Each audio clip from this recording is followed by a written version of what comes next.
Универзитетот Свети Кирил и Методий во Скопје го објави конкурсот за запишување на прв циклус студии за учебната 2025-2026 година.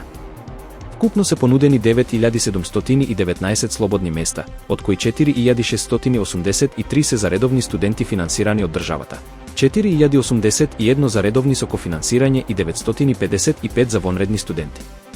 Најголем број места има на Финки, 1020, потоа на Природно-математичкиот факултет со 910 слободни места, Филозофскиот факултет со 880, како и Филолошкиот факултет со 810. Останатите факултети нудат помал број места, во зависност од интересот и капацитетите. Првиот рок за пријавување е на 19 и 20 август за кандидатите што се рангираат само според успехот од средно образование. Вториот е на 11 и 12 септември, а третиот на 24 септември. Запишувањата ќе се одвиваат на 4 и 5 септември, 22 септември и 29 септември, соодветно на роковите. За кандидатите кои покрај успех имаат и проверка на знаење, тестирањата се на 25 август. Запишувањата за овие кандидати ќе бидат на 9 и 10 септември, додека за останатите се задржани истите термини од другите рокови. Премиерот Христијан Мицкоски потврди дека туризмот во Македонија бележи значителен раст од над 20% во првите 4 месеци од 2025 година.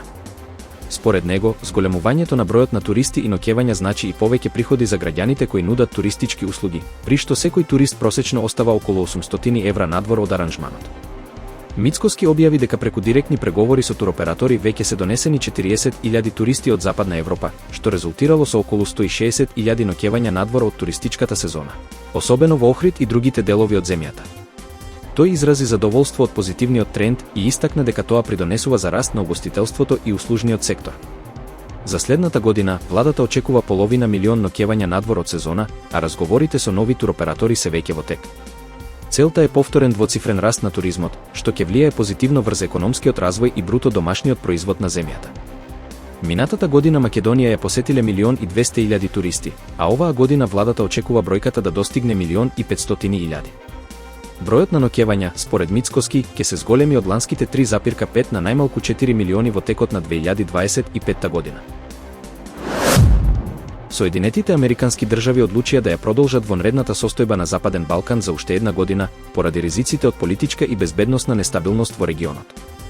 Мерката има за цел спречување на дејствија што би можеле да го загрозат мирот и да ги попречат демократските процеси.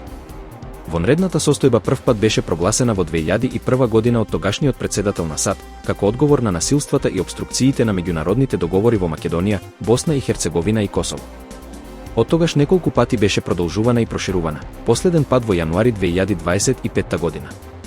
Новата одлука вклучува санкции и други мерки против поединци и организации кои делуваат против стабилноста, го поткопуваат суверенитетот на државите од поранешна Југославија и Албанија или се вклучени во корупција.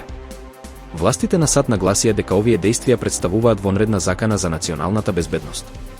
Санкциите се насочени кон зајакнување на правниот поредок, заштита на демократските институции и одржување на стабилен регион. Американските власти порачуваат дека Западен Балкан останува во фокусот на нивната надворешна политика и безбедносна стратегија. По пауза од повеќе од 40 години, Индија, Полска и Унгарија испратија своји астронаути во орбитата, преку приватна мисија организирана од компанијата Axiom Space со техничка поддршка од SpaceX. Во екипажот беше и американската астронаутка Пеги Витсон, која ја предводеше мисијата до меѓународната вселенска станица. Секоја држава учествуваше со по еден астронаут, а трошокот за престојот 2 недели во Вселената се проценува на околу $65 милиони по лице.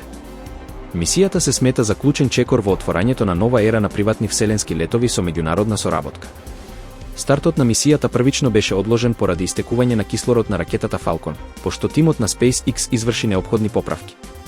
Одложувањето беше дополнително продолжено поради хронични проблеми со истекување воздух на рускиот сегмент од меѓународната вселенска станица.